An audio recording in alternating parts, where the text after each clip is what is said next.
गंदम पक गई है।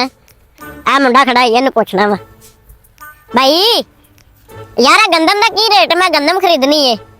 आ चोरी दा मार लगदा तेनू, सियाना बैना बंदा है, कहना चोरी करनी मैं। ये नहीं चोरी दा भाई है, अगे जा। आ पकड़ी किदों है?